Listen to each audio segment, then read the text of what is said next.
Olá, sejam muito bem-vindos ao Spider-Mass. Hoje vamos falar sobre o estudo da queda de corpos conectados por uma corda através de um ponto fixo. Se prepare, pois você irá se surpreender. Neste experimento, iremos analisar a queda de corpos conectados por uma corda, focando na influência do peso das massas, do material da corda e do ponto de fixação na trajetória dos corpos. Essa análise envolve o estudo de objetos em queda livre, bem como a influência da corda e do ponto de fixação na trajetória dos corpos. Para o experimento, necessitamos de 4 elementos. O primeiro, um corpo de massa em emisão, que iremos sempre considerar como de maior massa e sujeito a queda livre. O segundo, um corpo de massa emisinho, que será o corpo que deve enrolar no ponto fixo. Além dessas massas, precisamos de uma haste fixa e um pedaço de corda para conectar ambos, assim como podemos identificar na imagem.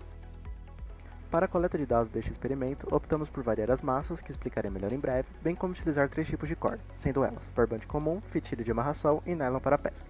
Desta forma, poderemos alcançar os objetivos de verificação da influência da relação das massas, além do efeito de diferentes materiais e coeficiente de atrito. Chegamos na parte mais legal do nosso projeto, hora de testarmos.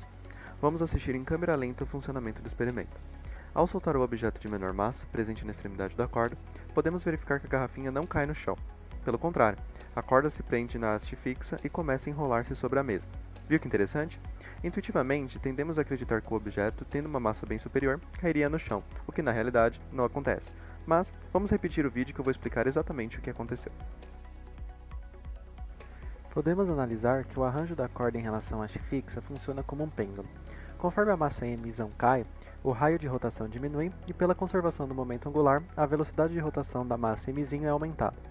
A tração gerada pela queda da massa em emisão também provoca a aceleração de emisinho, fazendo com que esta última tenha energia suficiente para rotacionar em torno do eixo fixo. Com a rotação, a corda se prende ao eixo e a garrafinha é impedida de cair. A montagem experimental e a alta reprodutibilidade do fenômeno permitiram a coleta de dados com grande precisão. Agora, vamos ver outros exemplos de funcionamento do fenômeno. O primeiro foi utilizado o fitilho, junto de uma massa emisão próxima de 360 gramas e uma massa emisinho em torno de 8 gramas, o que nos gera uma relação emisão sobre emisinho de 45. Já o segundo, também foi utilizado o fitilho com uma massa emisão próxima de 15,30 gramas e a mesma massa emisinho de 8 gramas, gerando uma relação emisão sobre emisinho de 66,4. Para finalizarmos, vamos analisar mais um exemplo, desta vez com gripe de raquete enrolado na haste fixa, aumentando o coeficiente de atrito. Neste caso, temos uma massa emisão de 500 gramas e emisinho próximo a 44 gramas, ligados a um barbante numa relação emisão sobre emisinho de 12.